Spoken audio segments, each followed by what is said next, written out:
I said, let's do another one. Oh. And then we started another one. One has begun. And there one has begun, and it is here, and... Welcome to the show. I believe I had said to you, in going to this next episode that we're recording, that I'd kind of let you lead it. Do you remember us having that conversation?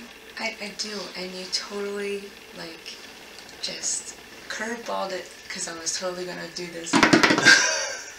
Alright, yeah, I mean, pretend like we didn't start or anything. I'll cut this part out.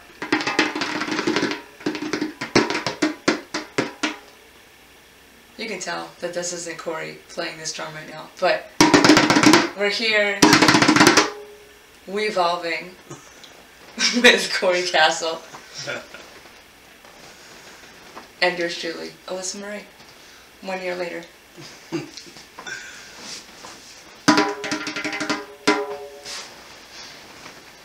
Alright, so lead it. Go ahead. It's all you. It's all me. It's all you.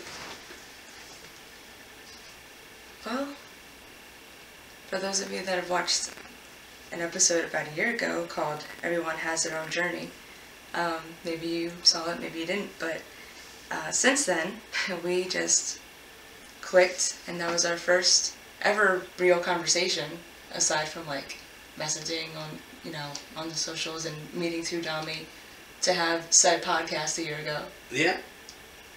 And so it was like a real first, like, getting to know you, and it was really cool. What are your major takeaways? What's the benefits? From the episode or the year in total? Oh, both. If you could unbox both of those questions, give answers to the questions that I just asked. Sure. Well, for the episode, I think I've been interviewed a few times before on different podcasts, and there were some hosts that were pretty fun. They were cool. Like, they had a flow, and then there were other hosts where they were kind of not as interested into their craft of putting together a show as you were. Wait, hold on. Do you remember that one show that you were on that was like terrible, and the guy was like, hey, I'm gonna sing this song, you sing it with me, and then he just went into singing the song, and he's like, oh, can we do what was it, the theme song of like Cheers or something? He's like, I really like the theme song of Cheers. Sometimes you wanna go where everybody knows your name. Oh my god. Was that the show? Was that what it... That's one. One of the awful podcasts that you've been... That was terrible. It was hilarious. That wasn't the worst, though. I think the worst... Was that the song the guy was trying to sing? I think it was Thank You for Being a Friend. Oh, god damn. Even worse. Yeah. Even worse. Oh, man. Well, that's hilarious, though. But he's a wrestling fan, so I'm not... And he doesn't even know who I am or something, right? No, I think he... Yeah, I don't know if you know. I don't know. I don't want to talk about their show. No, don't talk about their show at all. Whatever. Who cares? We're not putting it over or burying it because we don't know what it is. Yeah. That's so funny. No, that wasn't the worst one, though. I think the worst one was where this guy, he would ask me questions and then he just wasn't even interacting with me. He was just I really didn't want to hear what the worst shows were. I thought that's what we were getting into. Man, I was trying to... No, I was asking, like, what's the major... I was leading. You gotta let me get there. Oh, sure, I apologize. I was leading to the fact that you're not like these past hosts. I was trying to say that being on your show, one thing that was a highlight was it was so comfortable. You were so warm. Mm-hmm. And thank you. You're welcome. And you helped me see other perspectives, like when we were sharing our similar, not so similar upbringings, and we both knew what tarnished and damaged homes felt like, but we also both were kind of coming to terms with who we are as people and growing at the same time. So it was cool. You said something to me today that that really had me up in a moment. You said something like, I said something like, I've never looked at it that way, baby. and you were like, you do that to me all the time. And I was like, oh shoot, that's so dang cute. It was the wrestling, because it's been 37 seasons or something. Oh, 38. WrestleMania is 37, and the next one coming up is 38, and that's when I was born. Right. And I said, wow, it's like you were born for, like, to be in this... In this era, yeah. That's so freaking cool. That's a cool-ass way to look at it, and I wouldn't have arrived there. But then you just shined in my face what was already there, and I really appreciated that. That's so cool. That's so cool.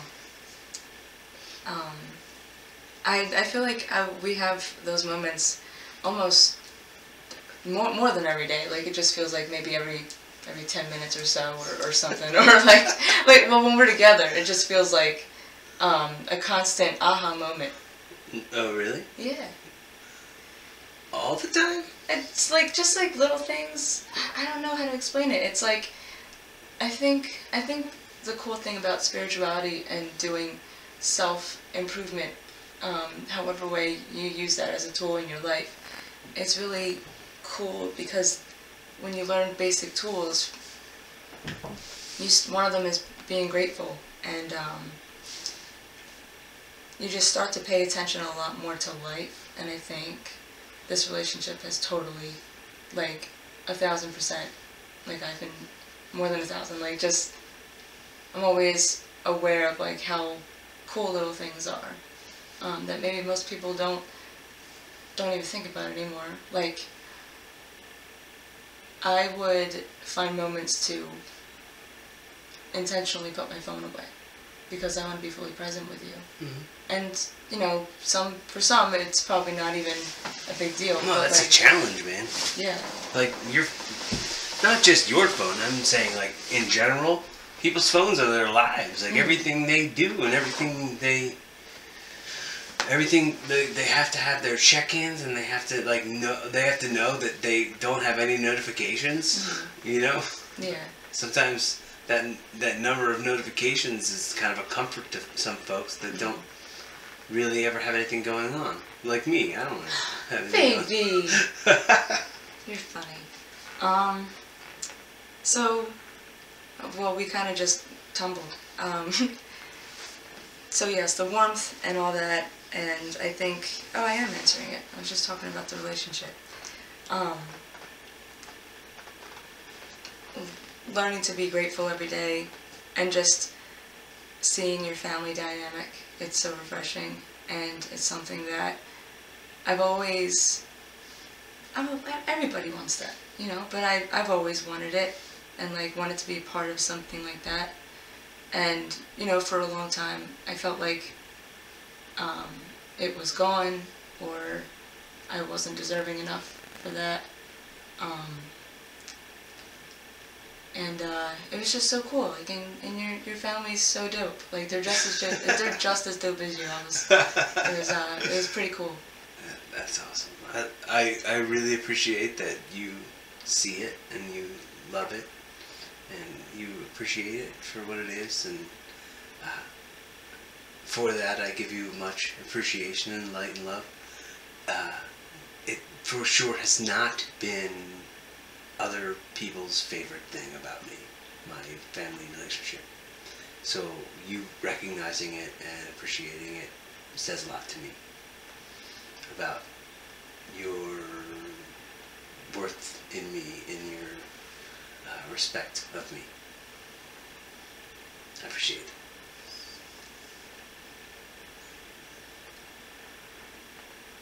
It's really cool.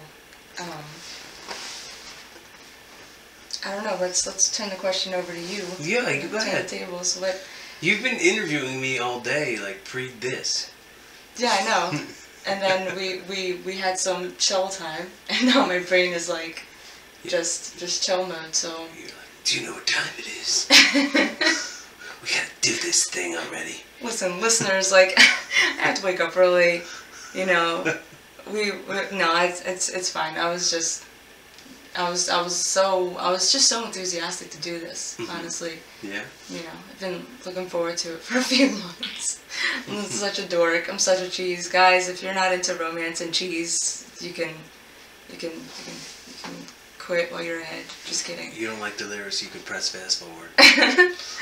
As JC would say. Yeah. But yeah, tell me, like, what were some highlights? I was trying to say that to you earlier. Getting to watch you electrify a crowd was a real highlight for me. I loved that. Getting to watch like people dancing because of you singing, and then you going and like holding their hands and connecting with them, making them feel so special because like they're witnessing you as somebody who's special. It's awesome. Again, that's a major one for sure. Watching you do some of the stuff that I've never watched anyone else do is really superb, you know. And like I said, eliminating that prejudgment that I used to have, where if I know somebody who's a singer and I know them first, then when I hear them sing, it just sounds like them talking in a sing-songy way. Which to me doesn't ever sound like anything that's too impressive. Do you understand what I'm saying? So you kind of shattered that prejudgment for me. I don't really do that as much anymore because I saw that there's proof on the other side of it. That's so cool. And I appreciate... Can you sing-song the next couple things you're saying? Yes, cool, and I appreciate that you... Not appreciate. I was singing on the first episode. Of course, there'll be some in a second. Of course. And see, but literally, like I just said 10 minutes ago, that it feels like it happens every 10 minutes. I could say that this was an aha moment to point out appreciation for you, showing appreciation for me and my craft. Okay. Well, yeah, I guess so. And I look for them like they're Easter eggs, and it's really fun to kind of unpack. Well, you know what's really cool about hanging around with you is I want people to see what you can do. Like, I want people to hear what you can do. Like, and it's kind of like a proud moment for me to see somebody do what you do. And I dig that a lot. You know what I'm saying? Yeah. And it's so cool. Because I feel the same way when I watch you. Like, I see you come out and... You know, your song is so cool, and like just like your look and your whole aura, like I can like just see like the confidence and the persona that you portrayed so well, and the thing that you've been developing. And it's like it's so cool. And then sometimes I feel like it goes back to like decades, like past life regression of like seeing the warrior within you like come out and get you going. Do you think that was maybe something I was? You know, it feels right to say yeah. Yeah, I had a vision once. Yeah. Where I was like inside of a teepee with like wolf skin on my head, speaking with other warriors about our hunt. Whew! I never told anybody about that. That's really cool. You know what's funny? When you told me about an experience and you said there was a grandmother there giving you medicine. I don't remember. Ayahuasca, or you were nicknamed something. Okay. Yeah. Grandmother Ayahuasca yeah. nicknamed me Mighty like the river. And when you told me that, I had like a vision similar of like TP, like a time of that realm for you. Yeah. And I was like, maybe. And then so I don't know. That would be something cool to look into. I mean. It's weird. It's weird sometimes to think like how weird something would be to look into. Like, I wasn't as fascinated by looking into my ancestral results at all. Like, I wasn't fascinated by it at all. And like oh, that's so fascinating to like see what the DNA shows I really truly am, and like where I come from. But like when I look at it, I don't care. Like, that's where my family's come from. That's not where I really came from. That's not like what I've done. And there can be no read for that. No one can see that in any computer test. No testing my DNA to find out that like I've scrapped when it was time to scrap, and I sacrificed when it was time to sacrifice, and made decisions that I had to make to become who I wanted to be. And there ain't no damn cotton swap for that. Very true. Very true. Yeah. So, I mean, and like think about that. Even like that's a miracle in itself.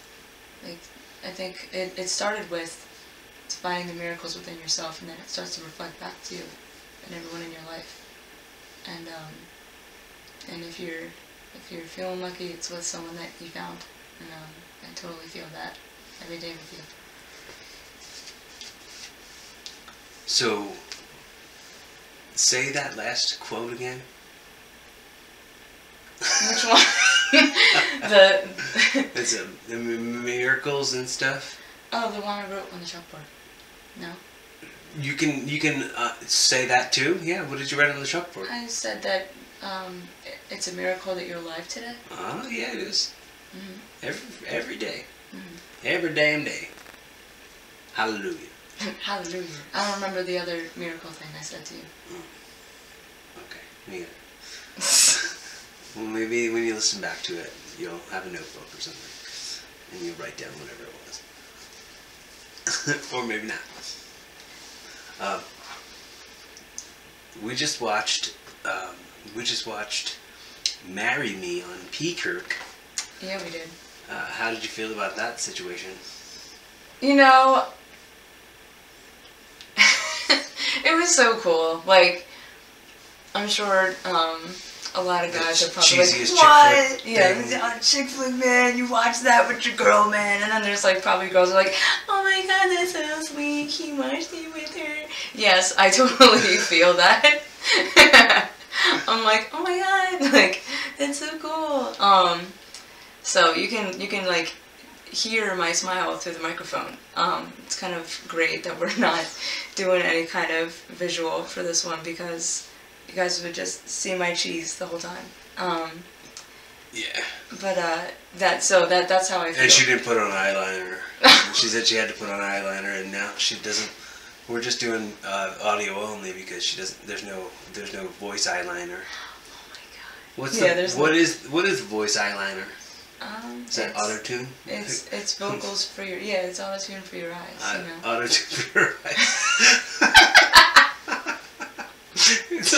It's like a Snapchat filter for your actual eyes.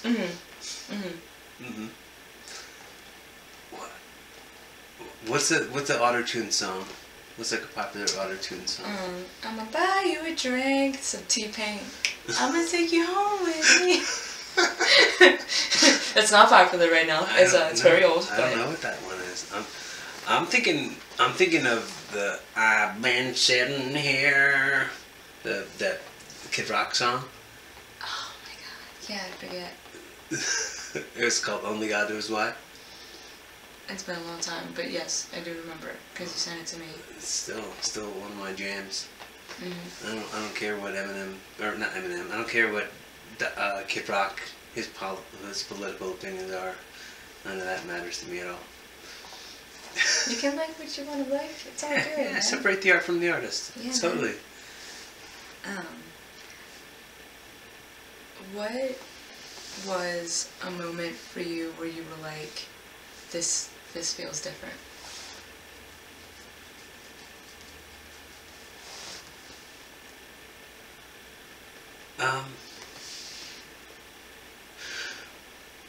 Well, I think probably getting to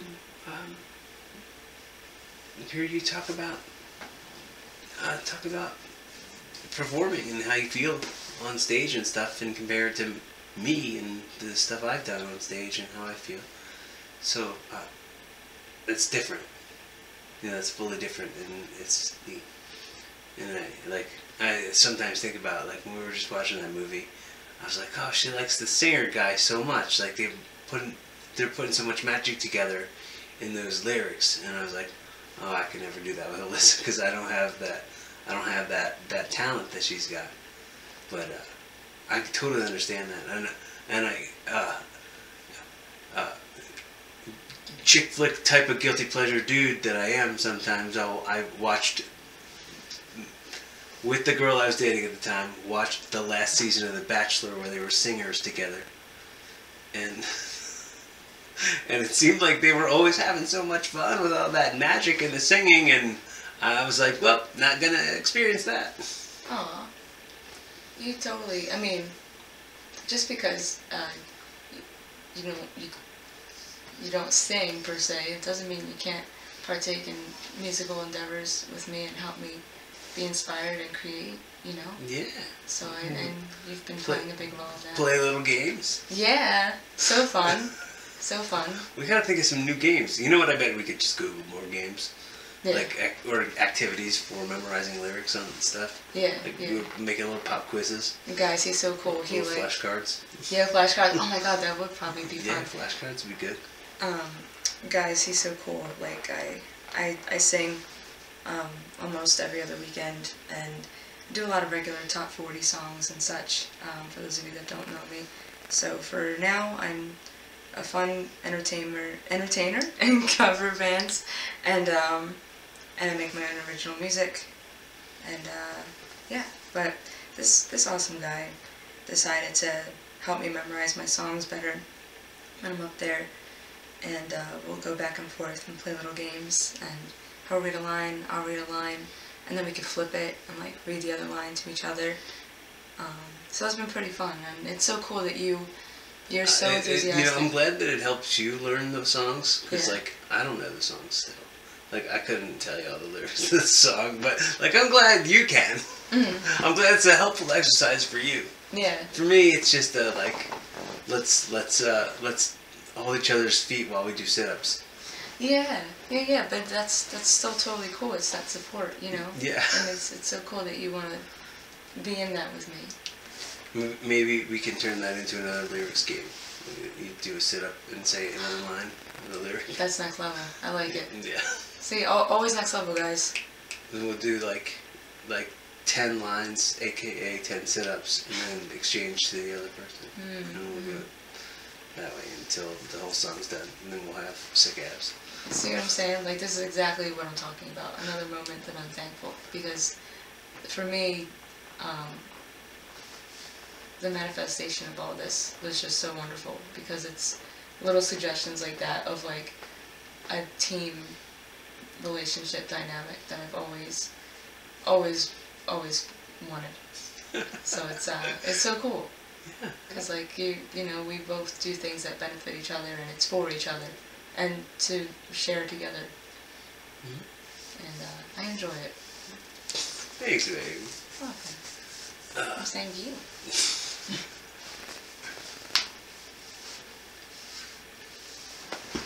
What was it like meeting my family?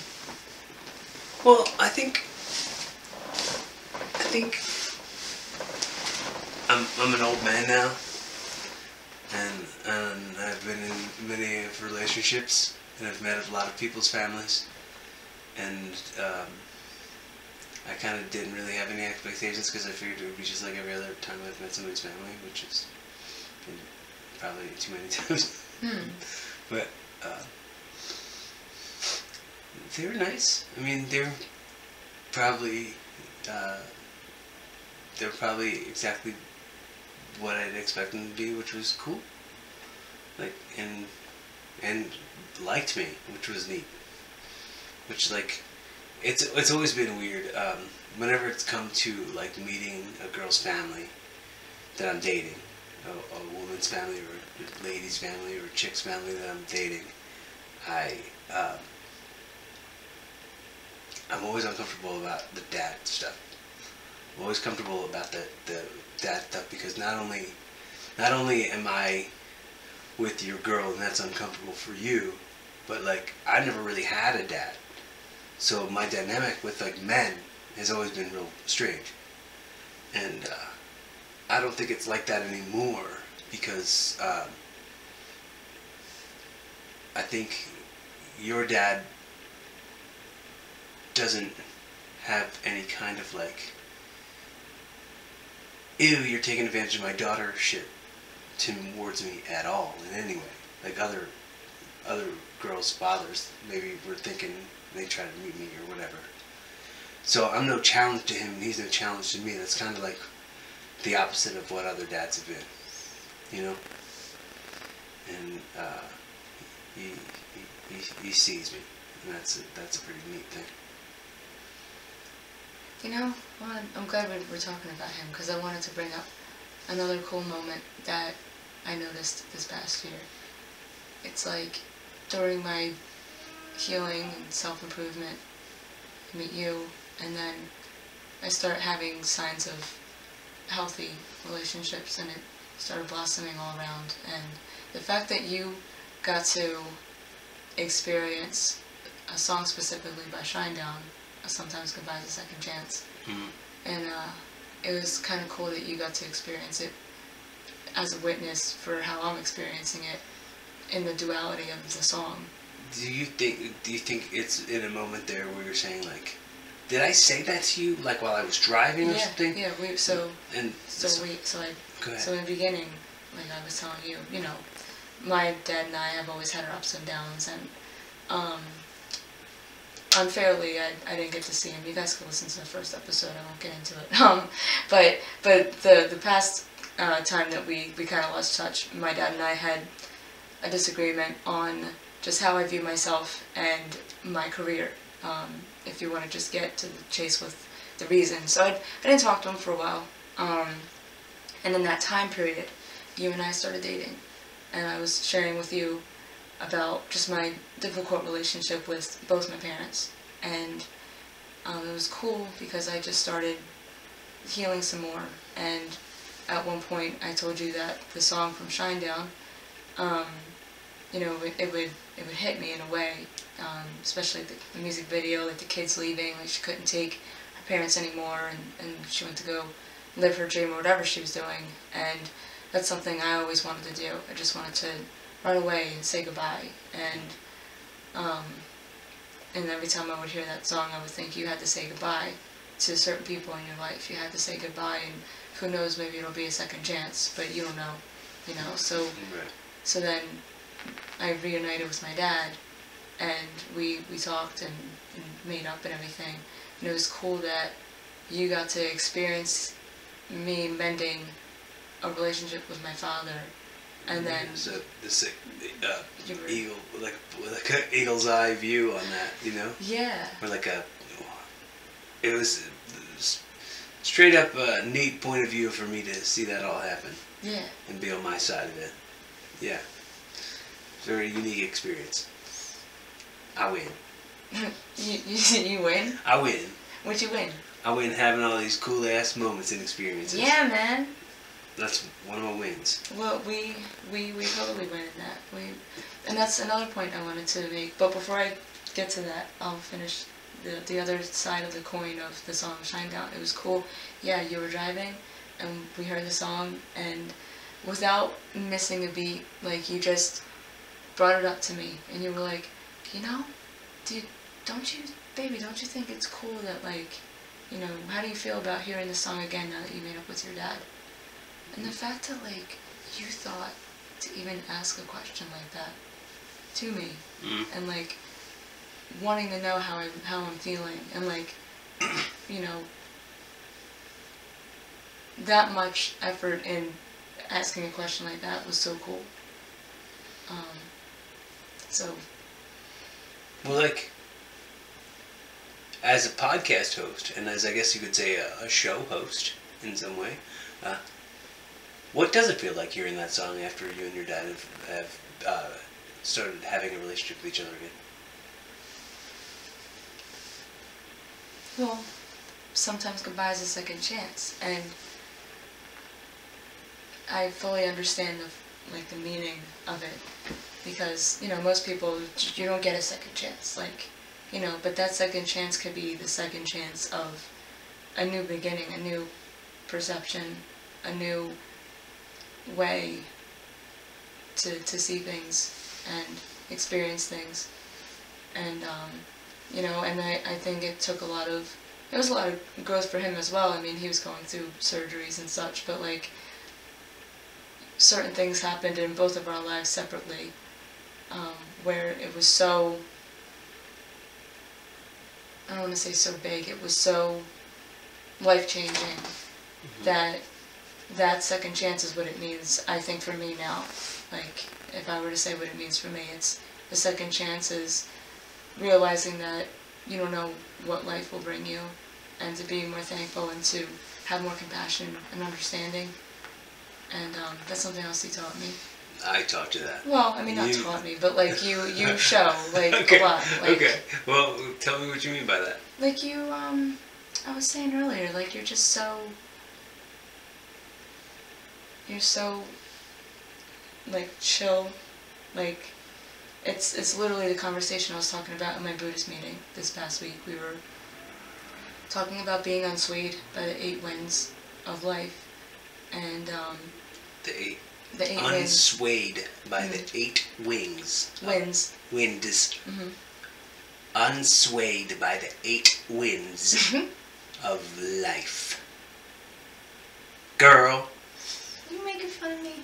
No, I just wanted to throw a little roo in there at the very end. Funny. Go ahead. Yeah, not being swayed. And in that part of your conversation, a conversation we had came up. Is that what you're saying? Yeah, because I was trying to say that you're basically like a little Buddha. Like you demonstrate such peace within yourself that regardless of how great life is going, or regardless of how not great life could be going, or someone's attitude or something one day, you know, you don't let your peace get taken over by anything, or like you always remain so grateful. And when you do feel times of frustration, the way that you word it and the way that you express it is so differently cool and refreshing, and also like relieving. Like it's nice, you know, that you just kind of stay, I don't know, level-headed? It's just so, like, just so chill. You're just, I don't know how else to explain it. You don't, you know, there've only been a few times where you were rightfully maybe angry at something.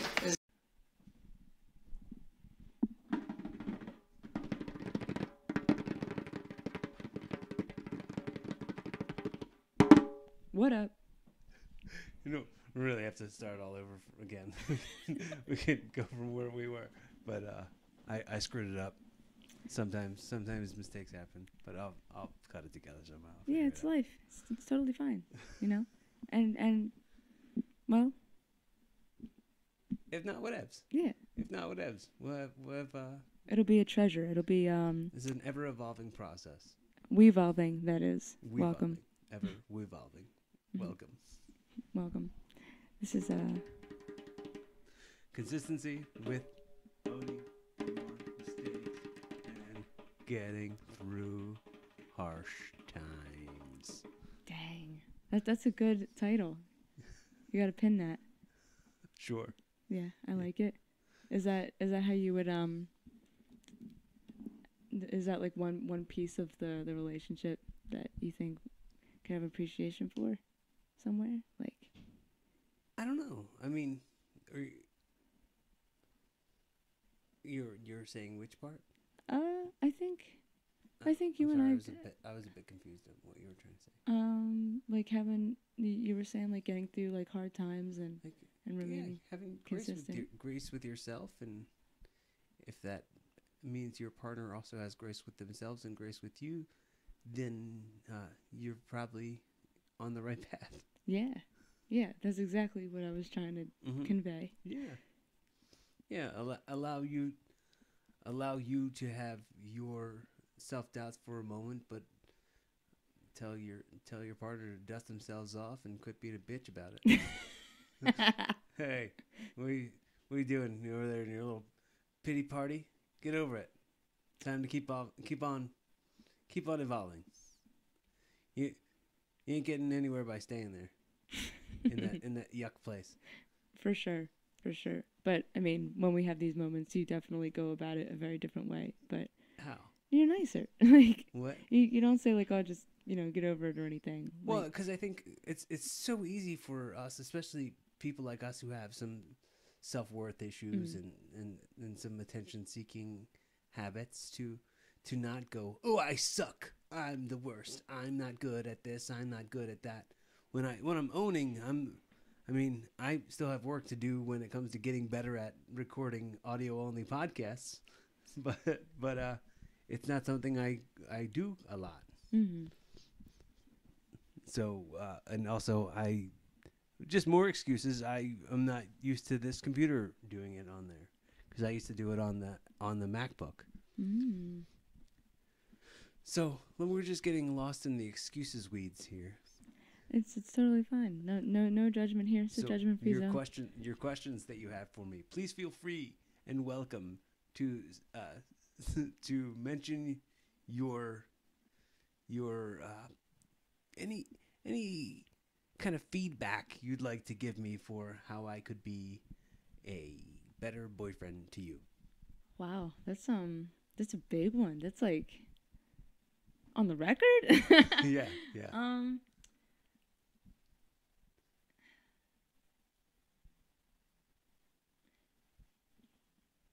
You know,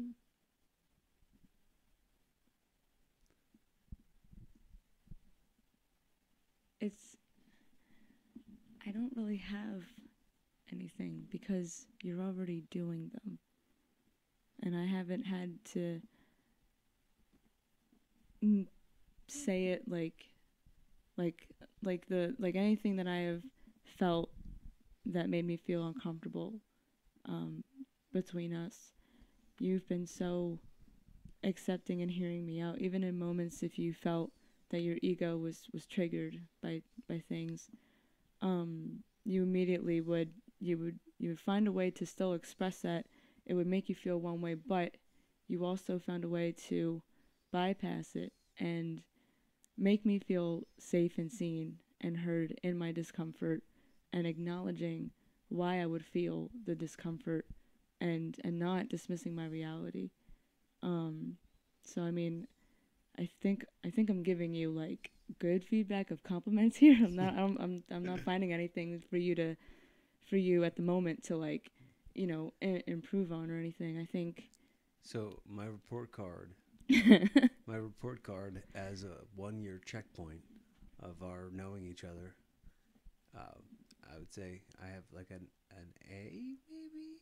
Yeah, I would say for sure. All right. Like I would have thought it was going to be like a B- or something. I think something that I want to assign. JK. I know I'm an A++ boyfriend. Oh my God! My goodness, yes. Like, and I'm sure you could just see it in the way I react to how you treat me and the things we do together and. Yeah, I never seen someone express joy the way that you do, and that's a thing that constantly has me coming back. Really? Yeah. So cool. Like I've never watched adults jump up and down. It's just a thing. I've never seen a whole ton of adults jumping up and down, but I see you do it all the time, and it's impressive. That's so cool. That's pretty dope. And I think if there's, I wouldn't say this is something like to work on as like a character thing. I would say it's an assignment on your report card for you to get the same thing next year. Okay. Right. I think it would be cool to say that really want to travel somewhere. Okay. Together. All right. Well, I mean, it's been a strange couple of years. No, I know that. But there are ways. There are many road trips. Yeah, stuff's opening back up now. Yeah. No excuses here. Sure. Yeah. We've made the long trips to Delaware and crap a bunch of times, so we can make longer trips to other places. Mm-hmm. Yeah. Like stay the night somewhere and have like. I don't think we've. I mean. Sure. I visited like your family when you guys were in Wildwood, and I stayed the night. hardly counts. Yeah, that hardly counts. But like that's why I was saying like sure, like, but we together, you know, in a different setting.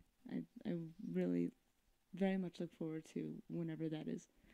Yeah. That'll be fun. Yeah. Hopefully by next year when we do another follow-up, we'll have done that already. Heck yeah. But if not, let's not be too upset. We're in a global pandemic. What about me? What's my report card? What do I need? Anything? You get an F. F, you're wonderful. Oh man, what a chick. What a hunk. What a babe. You have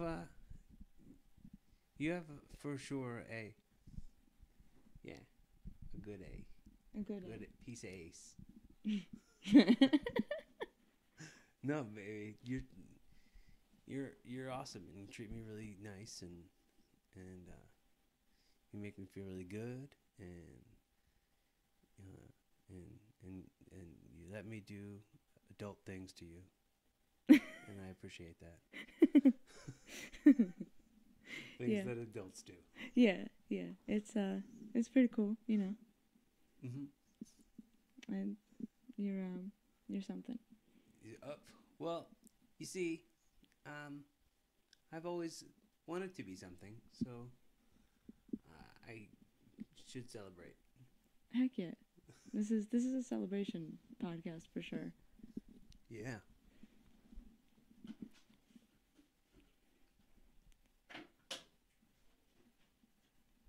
Just oh man, he's taking a water break. I don't know. It looks a completely different color than what you would get in a Wawa. I'm not. That's what happens.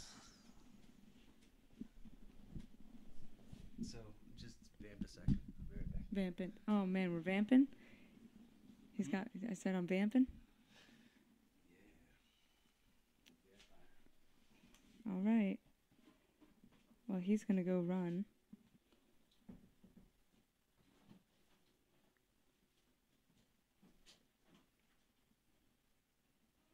So yeah, if you guys want to play catch up, I'll tell you a quick breakdown of us meeting. Oh, that was fast. I thought you said you had to go to the bathroom.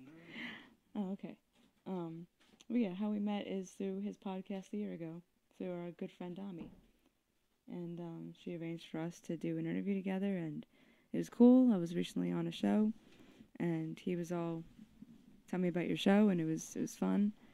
And it's a year later, and we've been in a really cool, rad, spiritual growth kind of a relationship. I think you would agree.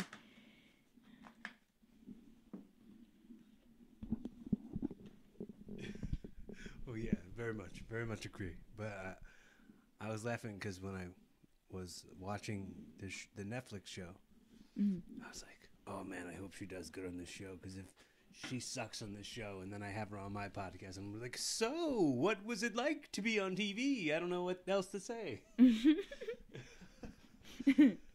Well, okay, I guess that might have been cool, huh? All right, well, see you later. Yeah, it was cool. I was pretty happy with how far I made it, and to have like your support from literally day one, like, you know, you were totally into it, and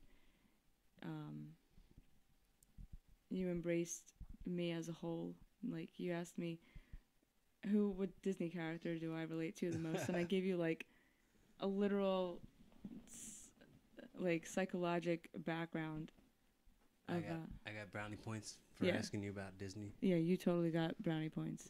Points. Avocado points, because I love avocados. So, so those are a healthier snack than brownies. Yeah. So there you go. Brownie points got replaced to avocado points. Guac points. Yes. Guac.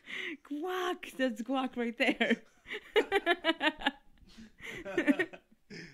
Guac points. Guac points. This is what I'm talking about. It's moments like this, almost, and it literally feels like 10 minutes or less. It's just so fun. It's fun Guac with you. block.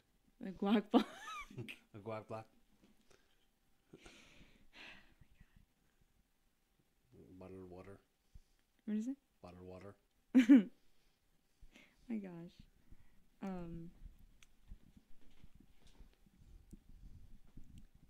And yeah, like me, like having my Wi-Fi. Wi-Fi. The new South Park, the like city people come to South Park and they're just walking around like zombies saying things like bottled water, Fendi, Wi-Fi. It's pretty funny. It is pretty funny. You know if something's funny when somebody says it's pretty funny. Right after they said it. Mm-hmm. Mm-hmm. Otherwise, you wouldn't have known. No, wouldn't have known. Or you just agree with them. Uh-huh. Yeah, exactly. Smile and wave, boys. Smile and wave. What I'm doing right now. Uh-huh. Uh-huh. Yes, ending. Yes, and. Sandcastle. Yes, and castle. That's where I'm from. Mm-hmm. Mm-hmm. I love that you opened my mind to We Made It Weird. Yeah. And Pete Holmes' world. Yeah. And I love listening to their podcast because I don't want to say compare, but like I would be like, oh, that'd be so cool, like if we could do that a little bit more often, because I feel like we would have similar conversations. Mm-hmm. And I kind of like to, this is me like being like super, like we're going into the deep here. Mm-hmm. So, but I feel like sometimes I listen to them in a way of like studying. Is that like kind of like they seem like a good example of what a healthy relationship would be. Uh-huh. So like I like listening to how they like talk to each other, and it's so cool because I feel like maybe we have those moments too, or you know, mm-hmm. it's very fun. Yeah. Mm-hmm. Cool. Yeah. Cool. What's your favorite part about listening to that show? About listening to that show? Yeah. It's only because it's like you compare them to us? I don't like not. I like their banters. Like uh-huh. sometimes Val like will catch Pete like being like just being Pete. Like sometimes he interrupts her, and whenever like you like I can feel like, you know, if she's getting interrupted a lot, and like she'll say things like, yeah, well maybe if you know, like she would call him out, but it wouldn't be, you wouldn't like feel any kind of tensity there. It was just all like fun. Mm-hmm. And like he would have fun right back, and he'd be like, oh, I did it again, I'm gonna mum's the word, like he would, you mm-hmm. know, and like he would actually check himself, which was also cool. Like, you know, they were both really great at showing signs of taking accountability for yourself and mm-hmm. how you are, and just being able to acknowledge each other and seeing each other for all of who they are, even in like some maybe weird moments, because they're not even bad. Like, I think it just depends on anyone's personal level of what they deem as like a negative trait or something. So it's cool listening to them in that aspect too. I get to hear a different dynamic mm-hmm. other than what I see that's portrayed on television and in movies. It's more real. It's authentic. So what like television and movie like relationships did you think you wanted in life? Like what was like your dream boyfriend from movies and TV? Because I always wonder about like what people get versus what they've always wanted. What was like your dream boyfriend in TV and movies? Or relationship, whatever. I don't know. I guess in high school, up until my mid-20s, it was like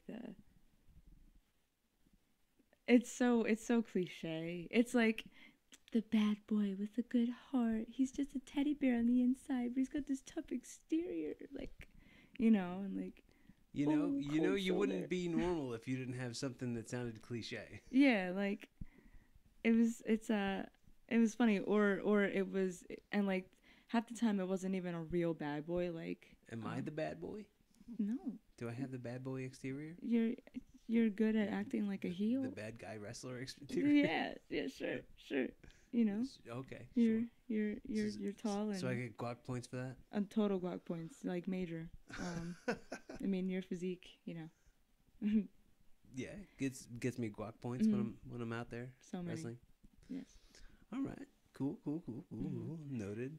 I think my other, you know, like corny like thing about like the kind of boyfriend I wanted was obviously like High School Musical. Like I was all about Zac Efron, and like he'd be like, "Oh, I have to be a tough jock. You know, I gotta play basketball or whatever." And then sing some songs. yeah, and like it was, I think what I was really looking for, like on the surface of it, it was jock falls for nerdy girl and like discovers like that he actually likes Broadway and likes being with her.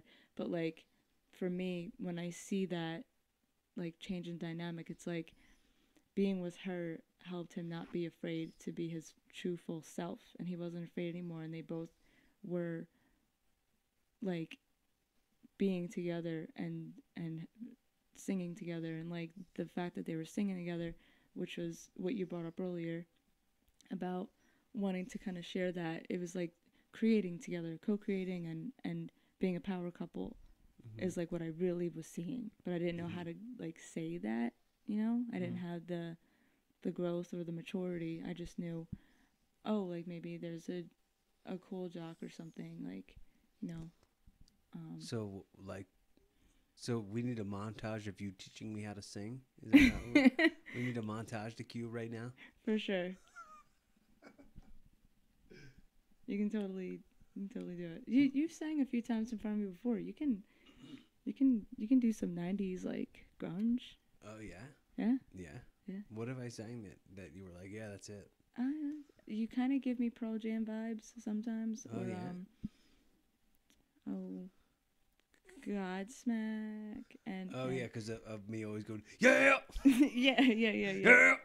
yeah. And Metallica. Okay. Although they are not, all of them are not from the 90s, but No. it's, Well, Metallica's like 70s, 80s. Yeah, whatever. yeah.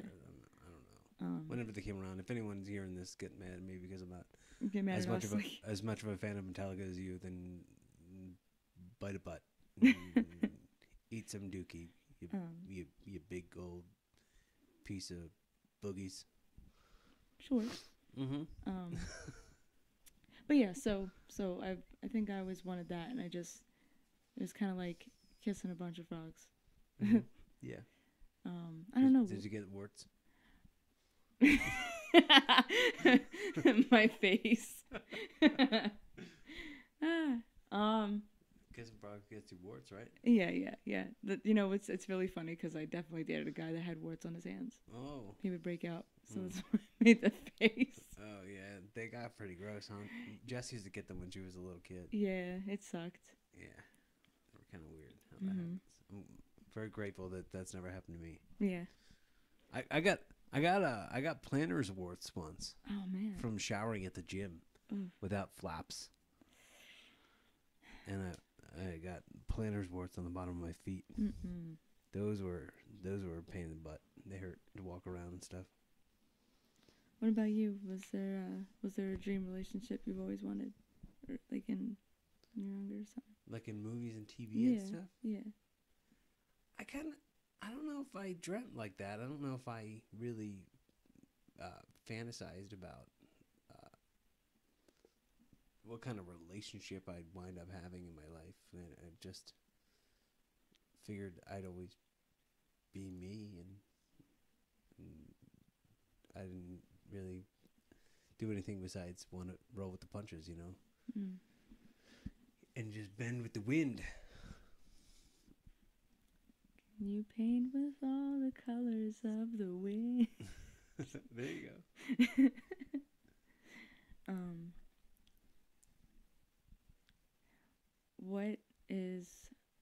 What was your favorite date that we've had?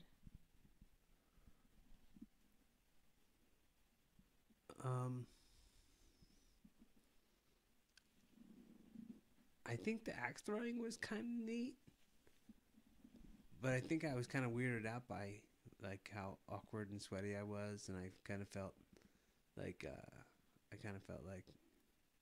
might have been a DB douchebag at the place, and I felt very much you liking me vibes really hard there. That I don't think I had before that. You felt me liking you? Yeah. Wow. Yeah. Like somehow that upped your liking me vibes. I don't know how, but somehow that happened there. For me, at least, I thought I recognized that. Could be way wrong. I think. No, I definitely. I don't want to say no. Like I felt a part of the wall like come down, like when you were being silly and like the axe got stuck in the wall and like you were acting like you couldn't get it out. And I mean, at first I almost took you seriously because I didn't realize that the type of person that you are, you're funny and you're always kind of in a little character of your own. And you were just expressing that side of yourself. And then it clicked for me when Dami told me, you know, he's safe. Like, you can be yourself around him. Like, it's okay. And I was like, oh, wow. Like, you're very animated. And there's no one like you. And I thought that was cool. And then that moment watching you be funny, I was like, huh. And then, like, I definitely put a little bit more effort and coordination in my outfits. And and I got my hair done that day, so I was... Well, I was saying that also that night when we went to Miller's Ale House and then we hung in the parking lot, sitting in the car talking. That should have been our first kiss. And I was too much of a non-flirty wuss to do anything about it. It's okay. Until we went to your house and we watched the movie.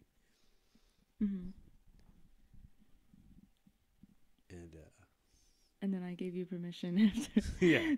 Well, no. We watched the movie. Before we even started the movie, you sat on my lounge chair, and it's this big, long lounge chair that can really only fit one person, but you can lap it, guys. And he like spread all in it, and he was like tapped for me to lay on him and watch the movie, and it's like what, like our third or fourth date, I think. And I was like, what? No. Like maybe that was flirty. Maybe that was kind of flirty. Yeah. I'm not like I said, we were talking earlier, and I'm not really that much of a flirty person. But that motion was pretty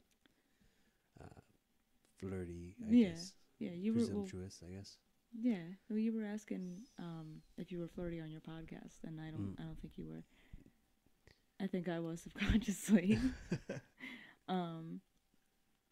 But yeah, and then we played a little game after the movie, and then after we had nothing else to talk about at the moment, I just kind of felt like I should let you know, hey, you know, it's cool if you want to kiss me. Like, I wanted to bring up before we forgot to mention it, when you sent me the Netflix show and I watched it, I sent you the 15-minute short film that we did.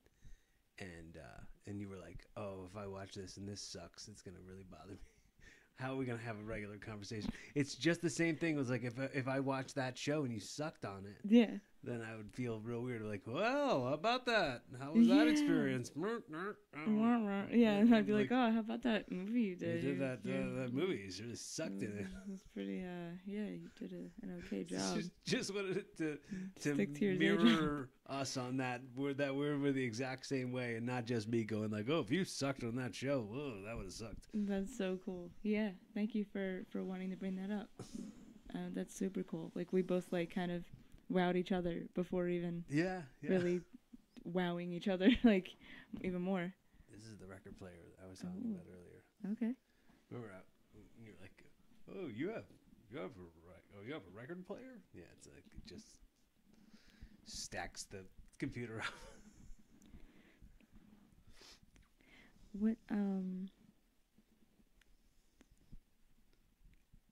What did you think of your calendar when you first opened it? I thought that was something that no one had ever done, something like that for me before, and I think that's a lot of you, and your gift giving is a lot of like something no one else has ever thought of before, and it's something that took a lot of effort and time, and I thought it was really cool.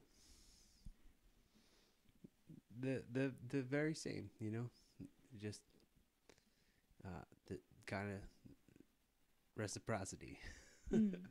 It was very, very alike with some of the things I see and do with you. It's like just seeing them being pretty equal to the good stuff, right? Yeah. Yeah. Yeah, oh my God, your gifts are so thoughtful. And you're constantly from the beginning, you've given me little gifts here and there in my life that play into my everyday routine. And it's so cool. Like they're like many moments that I could take throughout the day. Maybe you're at work or we're both just busy throughout the week, and I'll look at my little evil eye hanging in the car and I'll hold it. Yo, how much of a life changer is the tiles? Like, oh my God. Like, I like wouldn't be able to get through most days without having it go up, having to use it once or twice. Yeah. Tiles are a lifesaver. Like, oh my God. And the fact that that was something cool too, that you noticed about me. You were like, you gifted them to me. I'm like, oh, like this is such a great tool for anyone that doesn't know what a tile is. You can put it on your keys in your wallet, and it all syncs to your phone. And if you can't find your phone, you could use your keys or wallet to call your phone, and vice versa. So it's a really, really beneficial gift for scatterbrains like us. So, cheap plug. No sponsorship yet, but we are not sponsored by Tile. But we'll get there. But go on Amazon.com and get yourself a tile. Put one in your keys and put one on your wallet. Mm-hmm. I said it the opposite way around. Put one in your wallet and put one on your keys, not in your keys and on your wallet. Because how would that work? I mean, it's in between keys, like on mine, so it kind of works, I guess. Sure. Sure. And also the fact when you gave them to me, you were like, yeah, like it's something, you could find it, and then you won't feel that paranoia or anxiety anymore. And it's like, it's so cool that like something that you gifted me like turned the negativity of fear, anxiety, and paranoia to joy, fun, and almost like a game. Mm-hmm. Like, cause like I love hearing it. Like Yeah. Sometimes like I'll kind of know where it is, but I'm like, I just feel like playing it. And like it's like it's so fun. How's it go again? You don't have to do it. I'm just kidding. Like, I'm just messing with you. Yeah, I'm not in a singing form at all. Yeah. It's okay. I could play it on piano though if I wanted to. Oh, could you? I totally could. That's we don't so have a cool. piano here, but No, I'll. No, I don't have one of those. I don't even have a keyboard thing. I had a question and it's gone. You're good at that too. You're Doing so good at what? You're good at just like if I forget something or if I want to tell you something and I forgot and I'll feel bad or like no, like you give me grace. Yeah. Yeah. It's totally cool to forget where you were. Yeah. Every once in a while and forget what you were gonna say. Like I put a tremendous amount of pressure on myself. Just like I have probably right now, where I'm like, oh man, I sound pompous or I sound like I'm trying to be a know-it-all or something, and I'm speaking too fast to try to get my points out before the next person can talk, and I'm beating myself up listening back to some episodes like we were trying to listen to one the other day, and I was like, yeah, I got to tap out of this. I can't. To hear me say so as many times as I say so, or the amount of times I say like, that those little things just peeve me so hard. And I'm like, why? It's strange because I'm very much inside of I think my podcast is when I do it, I want to listen to this kind of podcast if I wasn't me. That's what I aim for in what I'm recording, because I'd want it to be the type of conversations that I'd want to hear if I was listening to something similar to Pete Holmes, Mark Maron, Rick Glassman, if I listen to him, like Dax Shepard, Joe Rogan, all those like kind of similar styles to what I'm kind of going for. So it's inevitable to kind of come off sounding like an idiot sometimes. Yeah. It's almost really inevitable. You're definitely going to come off sounding like an idiot sometimes, but that's kind of what you agree to. It's like, didn't you read the terms and conditions of what you were signing up for in the beginning of it? Yeah. You have a platform now where you're recording your voice all the time. So eventually, every once in a while, you're going to come off sounding like you're an idiot, or you're going to sound, you're going to say some shit that you didn't feel comfortable about saying later. And I think that's partly what's got me in my funk lately. What I'm right now the most like kind of behind that I've been in a while when it comes to the podcasting game. Like I didn't. I mean, that one I did with the sad song, that comes out on Monday, but like that's the only other one I have besides the one we're doing right now, and I put this one off a bunch today. Yeah. I'm in this like I don't want to hear me. I don't want to say the things, and I just kind of been in that for a minute, and you want to unbox that? Because I felt it today, and I didn't want to just straight up be like, yo, what's wrong? Like, why won't you do the podcast? Like, didn't you want to do this? Like, but, you know, I didn't want to make you feel shame about it, but I'm genuinely curious, like, what is it? Like, I'm not sure. It's just that I'm uncomfortable, and I don't know why. And I don't know. I really can't unbox it as much as like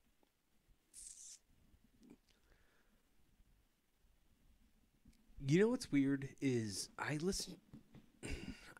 been a guest on a bunch of podcasts now, and I've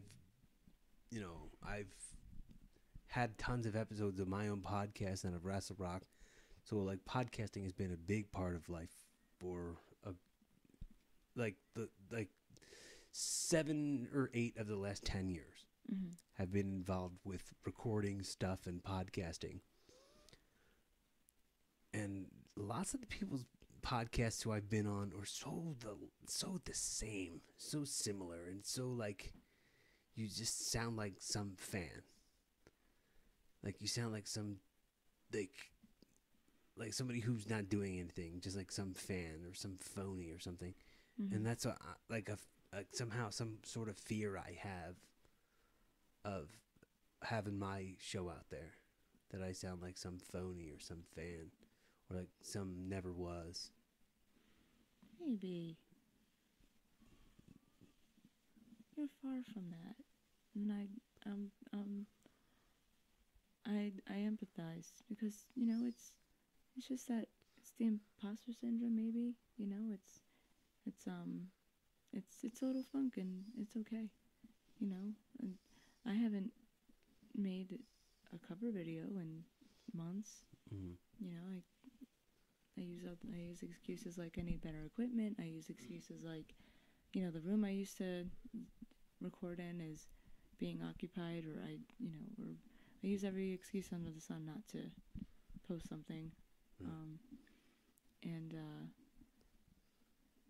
But I mean, you could also say like you're carping DMs too. Like maybe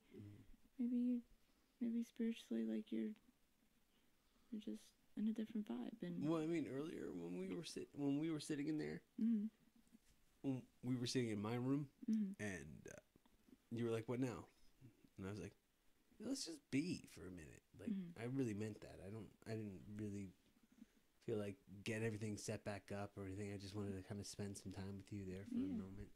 And I'm so glad that I get to do that.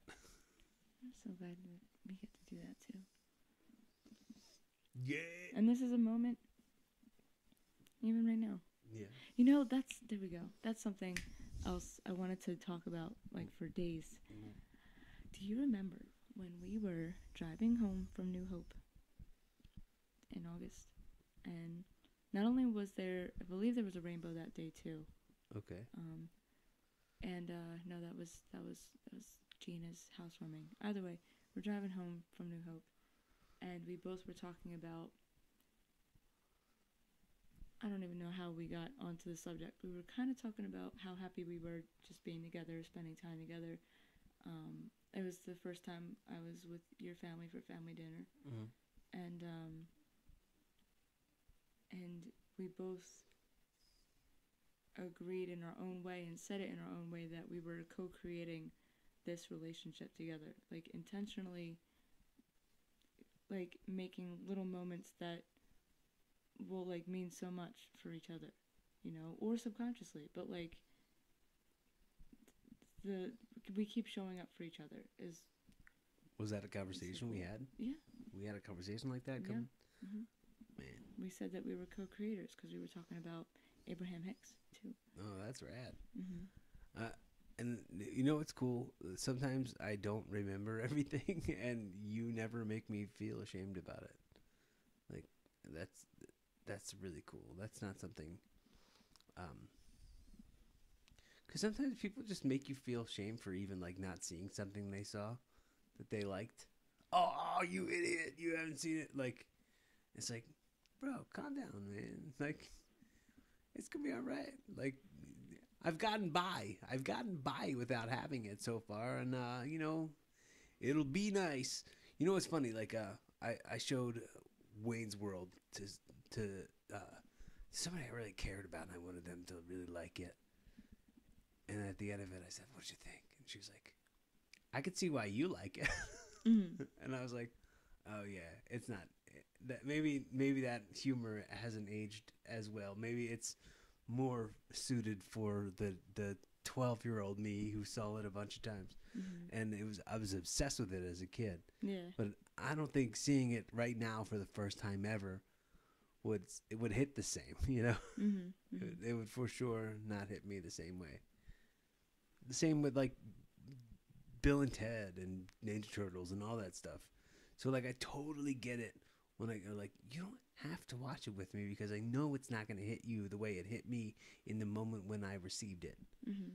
You know, or you know what this meant to me as a kid, or like the same with you. Like when you were like, oh, did you ever see Moulin Rouge? And I'm like, no, I don't want to. Like it's not gonna hit the same for me in any way.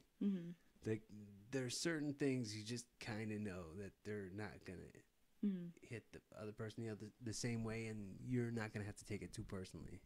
Yeah. Like, you know, some people like when they do take things so personally. When you say you haven't seen a thing that changed their life, that's part of that like Ramdas clip you were showing me the other day, where it's like you drove through the same town. This person wanted pizza, and they kept seeing Pizza signs. Yeah. So and you were like thinking about gas. So you both drove through the same town, but were experiencing a whole different thing. That's what I feel about movies.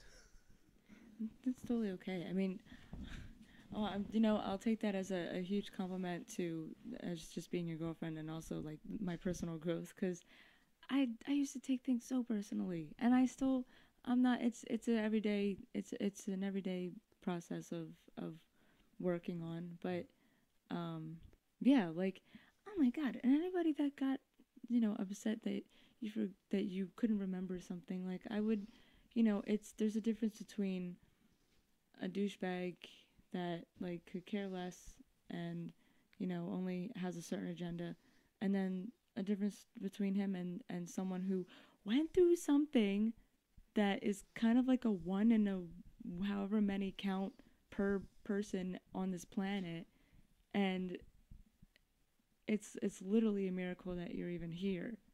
And you know, the fact that it's not like so you have trouble with memory. Okay, like that's what little reminders are for, and little tools to help you. And bonked on my head too many times.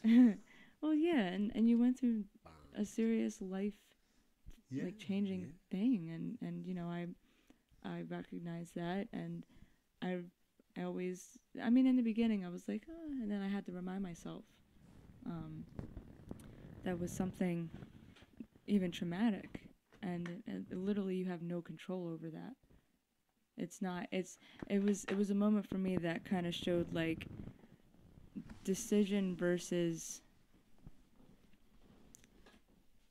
you're moving so much it's going to be caught on the audio.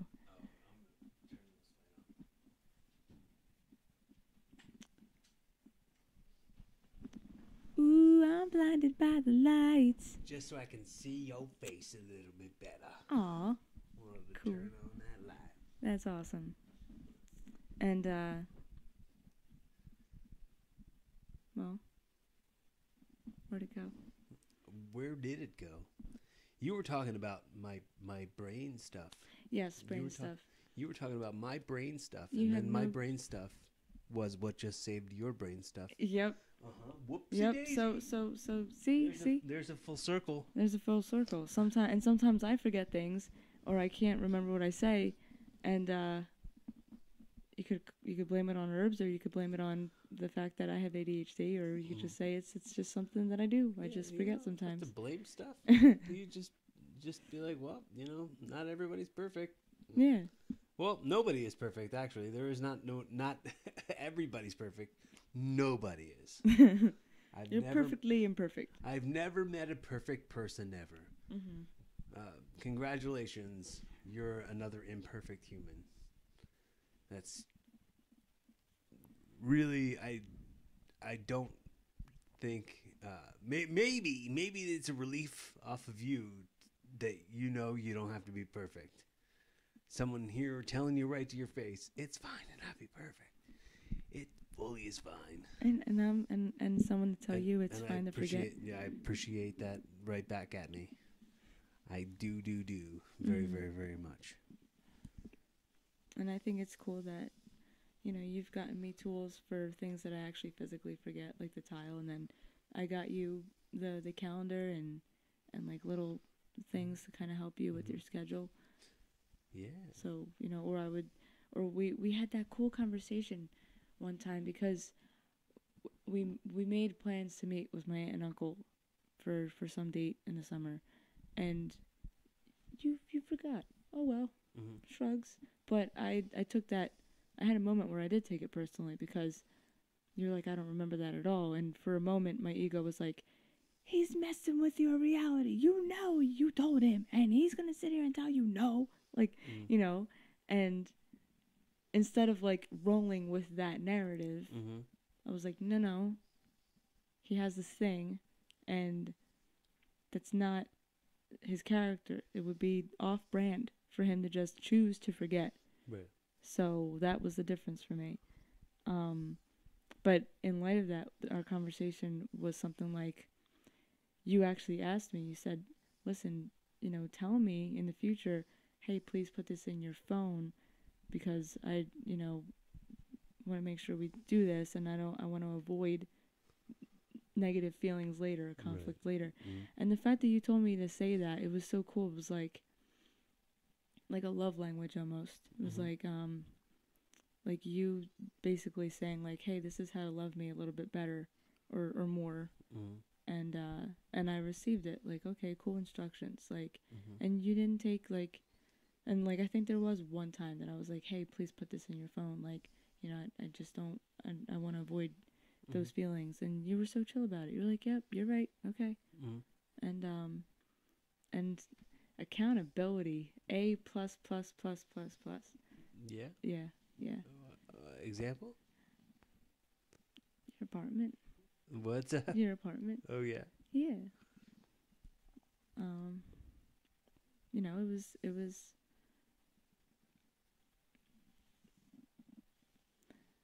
was really cool to just like kind of have our talk back in December, and you let me like fully express like times when I felt discomfort, or it's very human, like to have moments where maybe our homes aren't as clean, and and I wasn't trying to shame you, but at the same time I didn't want to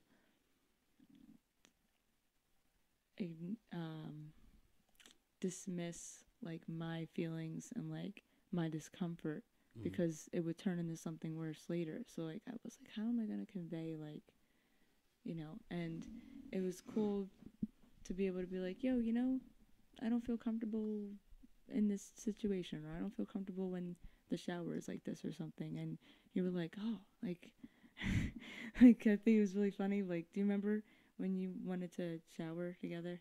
And I was like, oh no, okay. And then like you asked again another time, and I was like, no, I'm good. And you're like, you just straight up were like, why won't you shower with me? No, dude, I think that I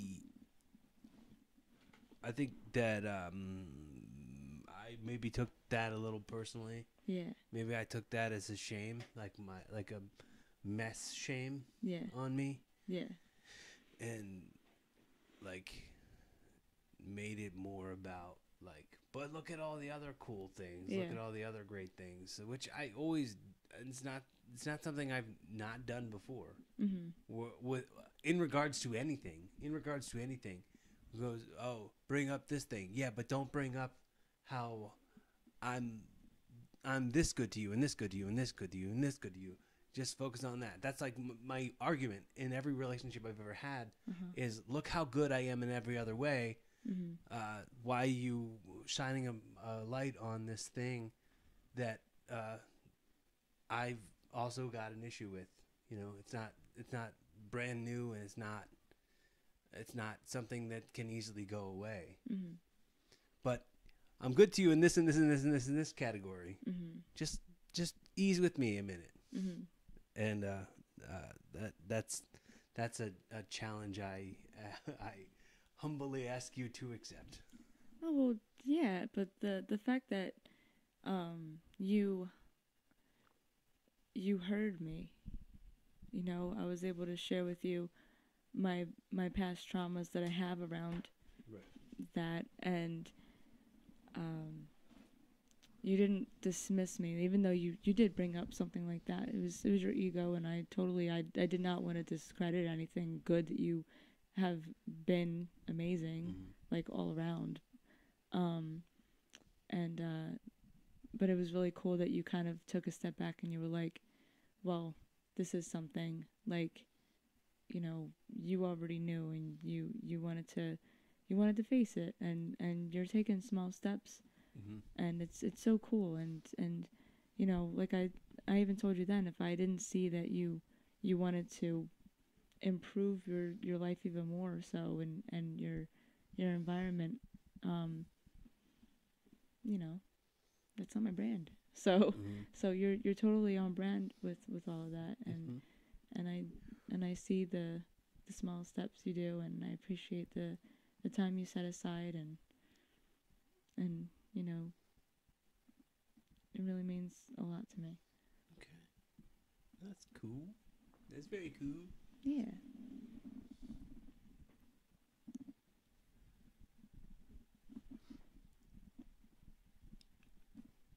So, if you had to go back in time and tell yourself something about the year that we've had right now, in the moments, what time would you travel back to, and what would you say?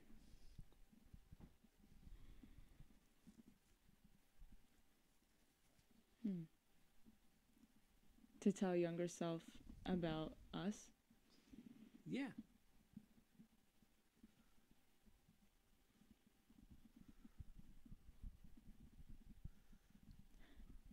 Well, I think I would. Well, go ahead. Well, I guess it's always like easier. It's hard to hear it gets better. it really Yeah. really certainly very sore subject when someone's going through hardships. To hear from somebody who's doing really well, Yeah. who's like, I've been there, I've seen that, and it gets better, I swear. And the person going through it's like, yeah, shut up. Mm-hmm. I'm in so much pain, I don't have time to hear you tell me it gets better. Shut up. Mm-hmm. I don't know, I think I would go back to maybe to when I was 29.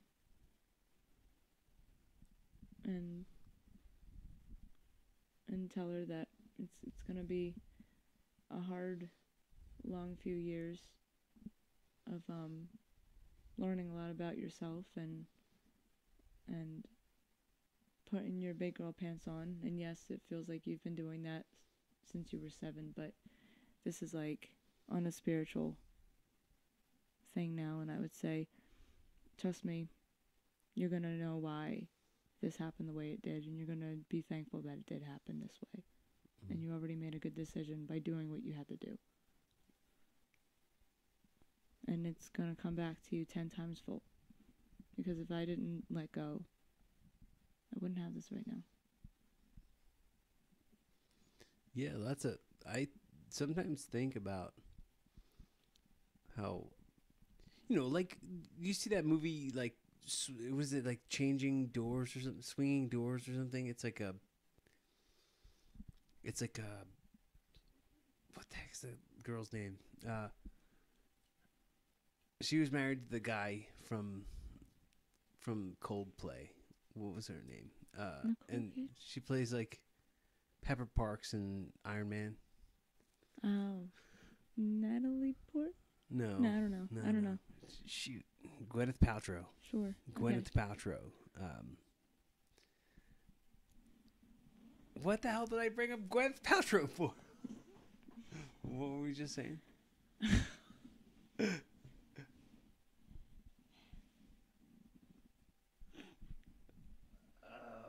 damn it. Why did I bring Gwyneth Paltrow? Oh, that movie, Changing Lanes or Swinging Doors or something. Yeah. It's like she plays this character who, in like one alternative timeline, she misses one train, mm-hmm. and then doesn't find when in the other alternate timeline she does catch that train and goes home early and finds her boyfriend cheating on her and like completely changes her life up. Mm-hmm. And in the other timeline she didn't catch that train. Mm-hmm. The conceptually the movie was really cool, but Gwyneth Paltrow doing a fake British accent I didn't like very much. Oh my god! Oh my god! How could you cheat on me, Henry? Oh, I've given you everything. That's my British accent. It was a good one, right? Yeah, it was. There was a word that they used in Slough. Oh, you've been to England. Yeah, I have. Did you hear anyone speak like Gwyneth Paltrow? No, they did not speak like Gwyneth Paltrow. Cockney accent.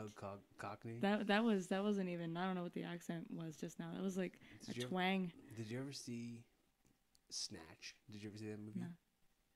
Oh, that's a good one. It's Expose it to me. I'm not shaming you for not seeing it, but okay. It was Brad Pitt was in it, but Brad Pitt's character was what's called a pikey. Mm. So like they would try to talk to him, and he would like, "Oh, that's a good cat man," and it had kind of like an Irish English sort of meshed together trailer park people, and it was pretty rad. The movie was I was like kind of like the first thing that like big release that Jason Statham was like the star of, and it was made by Guy Ritchie, who used to be married to Madonna. Okay. And I liked most Guy Ritchie movies. Like, what else did he do that was good? Rock and Rolla. What's that guy's name? Gerald Butler. Oh, okay.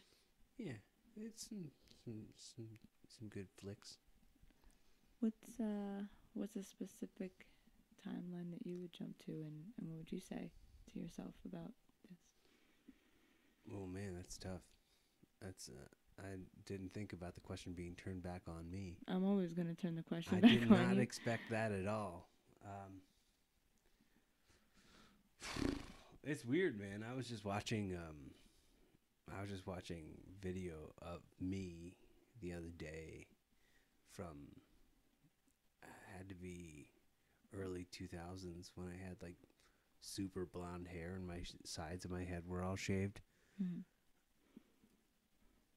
And I was like, I had a hat on and my hair was hanging out the back of my hat. Not through the snaps, but like my ponytail was just in the back, and I didn't have a bun or anything, and my like long rat tail ponytail was just hanging down. Mm-hmm. And I was like, look how trashy that looks. Maybe I'll go back and say, hey, learn how to do a bun. I think I was doing the man bun around 2005 or 6. Mm-hmm. But that wasn't called the man bun. It was just me It was like my hair bands would stay tighter if I had more hair up in it. That's why I didn't put the ponytail all the way through. So it was just a little bun, and I was really cool with that. And I did not realize that was going to become a phenomenon like it is. Yeah, it's pretty cool. Trendsetter, Yeah, possibly. I guess so. So you would just go back in time and tell yourself to make a good bun? Yeah, do the man bun quicker.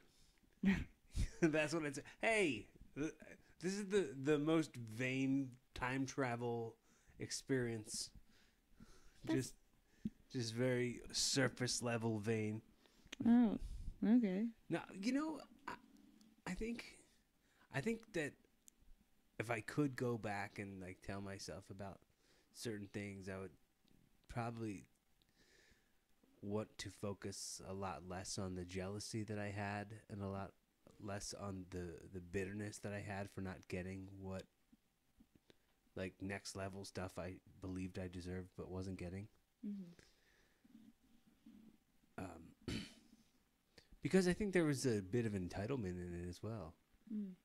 Like I remember a conversation I had with Jude, my old tag partner. He said to me, "Oh, like, all right, we're still going. Cool. There we go. We're back." Yeah. So, we're heading towards the end of the recording. So, I wanted to make sure on the record I said hello and thank you and appreciate you and welcome, and here we go. Aw. Well, thank you for your gracious welcoming, your warmth, and having me for more than just a podcast episode. Yeah. And is there anything else you want to add, like to like sum up, like your best Jerry Springer, like your final thoughts of this?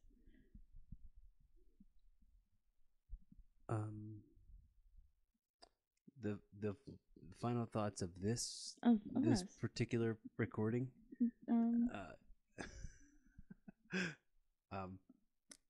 It's been a lot of fun. It's learning experience, ever evolving, always adjusting, always orienting to the situation, knowing that no situation is the final situation, and as old Tanya Tucker would say, there's a tree out in the backyard that never has been broken by the wind.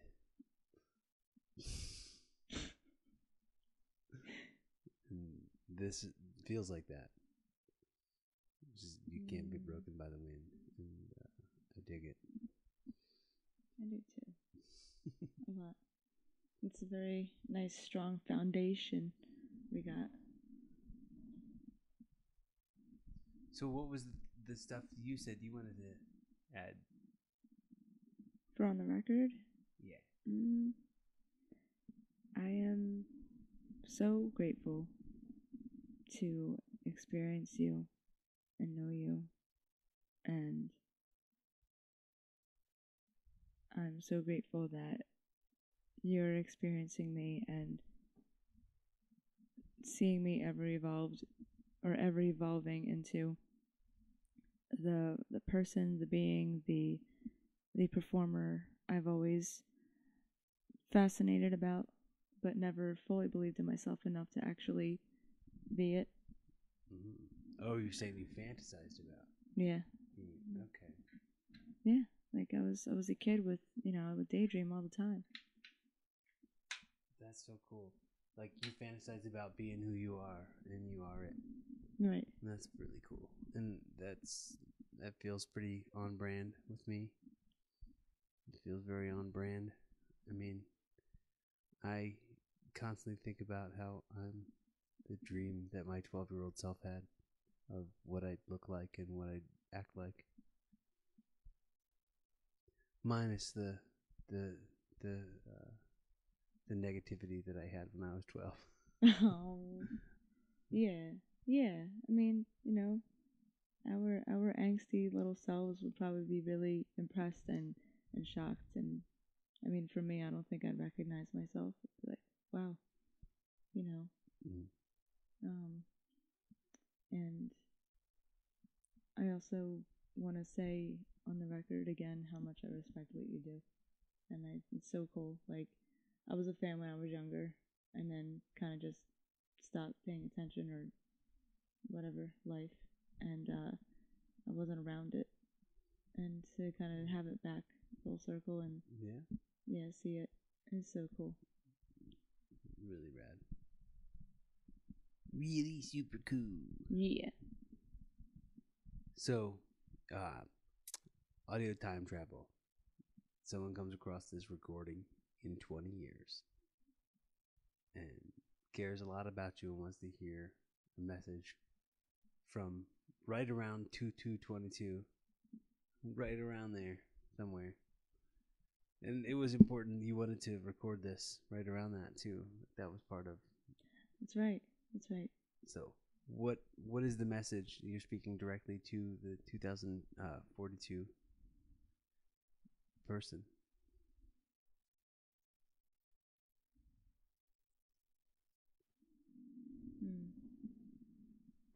Take a chance on you. Take a chance on yourself. If it feels like everything around you is falling apart in your life, it's because it's helping you create something else. And it's like an awakening for you. So if you could start to find all the reasons that it's not about why me, it's why not me. And if you're listening to this episode because you believe in love winning, this is probably a good one to listen to. And in order to really feel love, it's not just having compassion for someone else or looking at things that are only face value. You have to make sure your personal values are shared and that you feel safe and that you feel seen and heard, and that no matter what, both of you will always choose love over anything, over ego, over whatever the life throws at you, crazy days at work or what have you. You always come to each other and putting down your sword, because it's not about that. Can we put a timestamp on? We'll put a timestamp on the ship in a white suit and coming with you to the Grammys. We can. Yeah. Speak it. We talk about it right here, right now. Yeah. and we're gonna have to live it.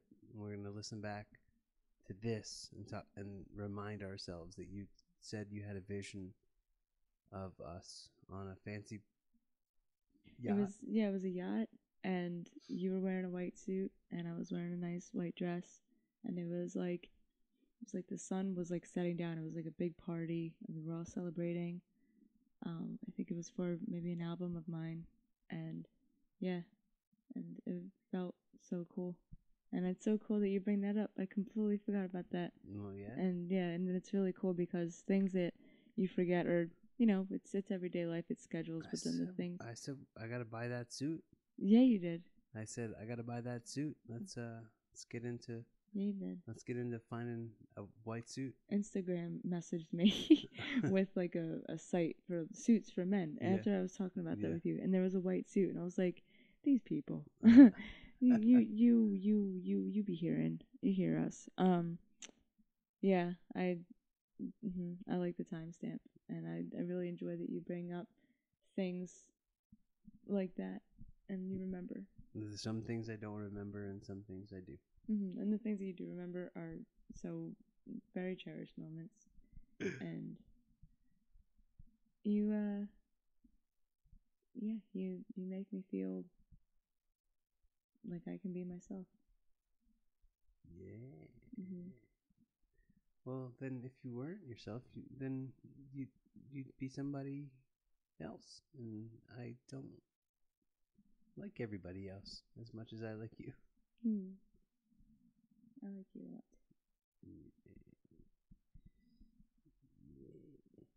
So, hypothetically, I've gifted you this show, and this is the newest episode, pilot episode for your new podcast, Evolving with Alyssa, or let's call it WeVolving, in your very Jerry Springer's Final Thought type of way. And what are the takeaways and the wisest lessons that can inspire us to be a better version of ourselves tomorrow? Takeaways of this episode. Well, today, actually, I learned that you like records and you have a record player, so that's cool. And a serious takeaway would be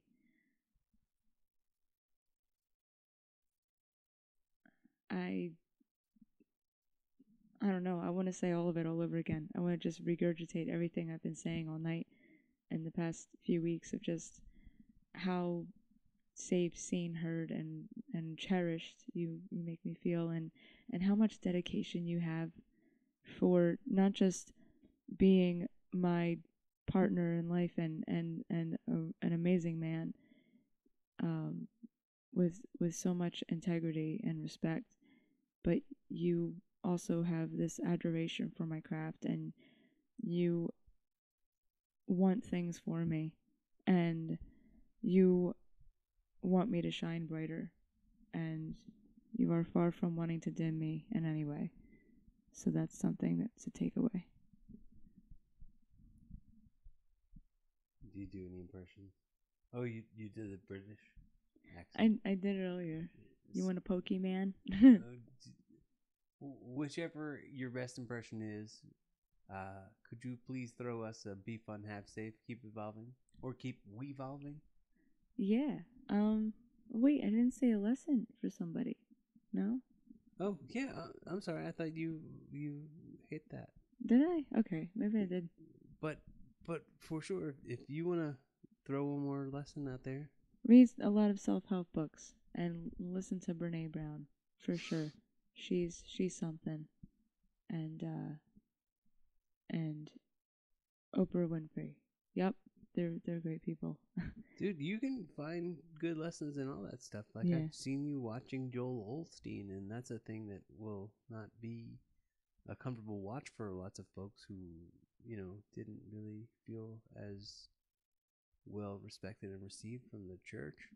Yeah, well, that's the funny thing. I grew up like Catholic, Christian, whatever, and I don't see it just because I veered away, and I'm more of a Buddhist now, which it's all an umbrella to me. But do with that what you will. But Joel Osteen, yeah, I start my mornings every day with him, either before or after meditation. And if you take away the religion in quotes and God in quotes, and just hear what he's saying, it's a lot of great advice on just how to live your life with more joy. And I think we need to do more of that and look for the many miracles. Like I was saying, a few takes away in this podcast that may or may not be heard, but look for the little miracles in life, and then you'll find miracles within yourself, and then you'll attract that miracle to you. And I'm 100% on the record for sure certain that we've attracted each other. And it's a funny thing I thought about when you were talking about the record and how fascinated I always am with having everything be on the record. Mm-hmm. The computer that we're recording this on is on top of a record player, so it's always on the record. Everything that ever gets recorded is on the record here. You are the king of puns. I gotta say. I mean, that wasn't a pun. Oh, it was a. I mean, it was like just a double way of looking at it. Yeah, it was pretty cool. Mm-hmm. So yeah, am I best Jerry Springer or be fun? No, wait, actually, what? Hang on a second. Okay. I want to ask you a really important question that I didn't really think I should ask. Okay. How do you feel? I forgot to ask it, and I felt like I had to circle it back. How do you feel? Do you feel like you have a bunch more stuff you want to really talk about? Like, I don't want you to feel like there was a bunch we didn't talk about that you wanted to talk about. So, free floor, open mic to kind of say whatever it is that you maybe feel like you haven't said yet. If you have stuff you've been, sometimes when you're doing stuff, and I'm guilty of this, is like my last match that I had. Mm-hmm. Like at the end of it, I'm like, oh, I wish I did this. I wish I did that. I wish I did this. There were so many moves I could have done, like more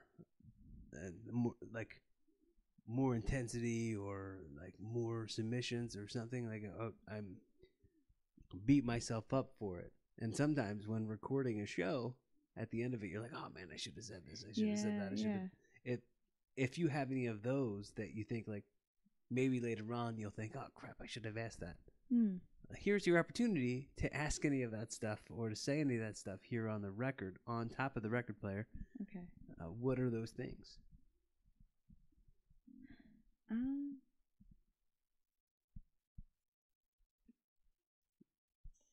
When I ask this question, I feel like I'm not sure how you'll receive it because I want more than I think you would say, or how, I don't know.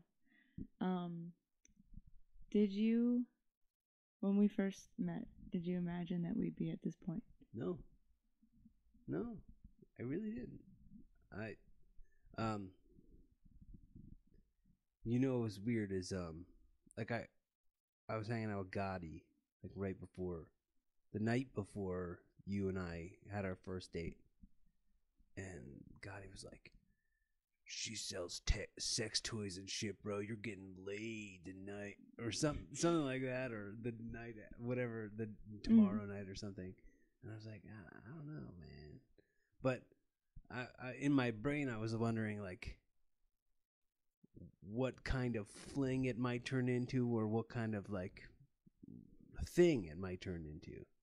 So I had a little bit of that, like, what is this? What is that? What is this? Ping pong going back and forth. Because I remember our first conversation, I just kept saying that it was dangerous how much I liked your smile. I kept thinking that, and I don't remember ever saying it to you. And that was part of our conversation we were having earlier today on the meatball, where we was talking about, I don't remember being flirty with you, but I remember thinking those thoughts and not saying them out loud, maybe. I know a memory I want to bring up for the record because it's great, and it's a manifestation, and it goes with also me not wanting to be as flirty. the date at Bira pizza place, and how like we both were still it was still very early, and we were both like kind of being in that behave mode, like in a public setting and such. And I had 2 glasses of wine, finished them, I was fine, we were eating well, and then I felt it. We were talking about just regular stuff we talked about, all dogs go to heaven, and there was a moment where I was just so taken aback with how gorgeous of a man you are that I caught myself like, I mean, for sure, I was very much paying attention to our conversation, but I was also like kind of fantasizing a little bit. And I had to go to the restroom. I came back, and I the wine glass was empty. It was just on the table, and we were talking, and I broke the wine glass. And I was like, oh my God, like, and I've never done that. Like, it was such a klutz moment, and I very much am a klutz. Yeah. And then I started hearing, like, Fergie in my head, like, you got me tripping, fumbling, something, stumbling, clumsy, 'cause I'm falling in love. It was so silly. That is super silly. Yeah. That's a good that's a good stumbling, like that applies to that song. It's so perfect. Yeah, and like I felt that, and then it's crazy because it's like a year now, but a few months ago we were having a great experience, and you shared with me that you were thinking of that experience while we were on that date specifically, and I was like, huh. So like we both, were having these feelings for each other of intimacy before we were comfortable enough to talk about it, or being, respectful towards each other. I think intimacy is such a good word for that. Because if I was like, oh, I was thinking about you sexually, then it's like I objectified you in some way. But intimacy feels like we're about to find out some shit. Yeah. We're about to find out some shit. Oh, you gonna find out. Gonna learn today. No, and that's something else I want to say on the record is that it was really cool that you were so patient with me, and you didn't make me feel pressure in any way. And I even went through a crazy life-changing surgery that prolonged anything of getting physical with anyone. Just had to wait it out. And I was like in my head back and forth like, is he gonna like be understanding? Like, is he gonna think I'm lying? Or I wasn't sure how you would receive like, I just went through a major surgery, and and you completely like surprised me by like being compassionate, understanding, and picked up my medicine for me, brought me flowers right before your return to wrestling. Yeah, that was a big fun day for us all. Yeah. And I'm not for us all. You were in pain. Yeah. I'm saying like, so when it comes to surprises and stuff, it was a feel good day, and I'm glad I was able to pick you up and ease your fears that you might have had. Yeah, it was so cool. Like my siblings meeting you too, and like they saw like how much I was like blushing on the couch. I was like, oh my God, I have Ring camera, so like I saw you like walking up, and I was like, this motherfucker has flowers. Get the fuck out! I'm dreaming. Like I was like pinching myself. I was like, this is so cool right now. No way. And it's so cool that I get to go back to that feeling anytime I'm having a rough moment. I just think of something nice that you did for me to stay grateful. No, I think about it a lot, and I said it to you earlier, and I hope I recorded it. I don't know if it was in this conversation or maybe one that isn't on the record. How fun it is to watch you be so gay about stuff. Like to watch you, and I don't mean gay in a bad way. I mean fucking gay in such a cool ass way. Like jumping up and down. I don't know if I've ever watched adults do that, and I'm so glad I get to watch you do that. When you see, like when the surprise birthday party, when you walked in the door and you were like jumping up and down, and you're like, I'm screaming. Like you were like play by play commentating your reaction. You're like, And now I just walked in the door and all these people with cakes and such walking towards me and I am screaming. And they are saying happy birthday and I am like, yes, that's what it is. Oh my god, it was so cool because like I was not expecting it. I didn't know what to do. I literally felt like I was like dreaming or something. Like it was all this rush of joy. Like I'm gonna feel that same exact way when I win a Grammy. Like it's just like gonna hit me that it's like in my face, and to be surrounded by so much love was really cool. The comment. Goins.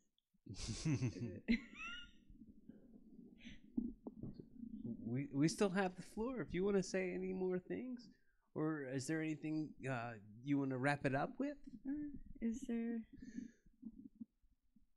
anything we haven't done that you possibly look forward to doing? Tons. There's tons of stuff. Yeah. Not things I can all list, but yes, tomorrow's a different day than yesterday.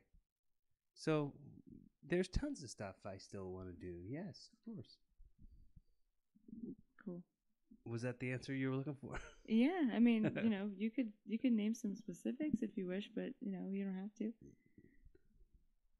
I don't think it's necessary. Okay, cool. I like surprises, as you can tell. Do you have the impression that you want to do?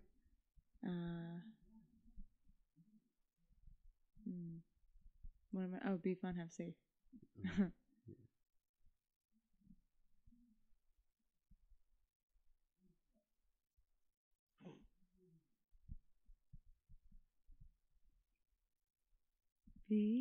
Nope, it's not happening. I don't know. I'm not even gonna say what I was trying to do because we don't need to know that. Oh my god, I got it. Beef. Oh my god, I can't. Beef. Beef jerky. Beef jerky. Snap it to a beef jerky Slim Jim. Ooh yeah. Come on, Bob. Just be fun, have safe. That was a terrible. Linda Belcher. Linda Belcher was terrible. Don't even. Oh, Bobby. Oh, come on, Bob. Be fun, have safe. I love you. Thank you. I love you. Be fun, have safe. Keep evolving.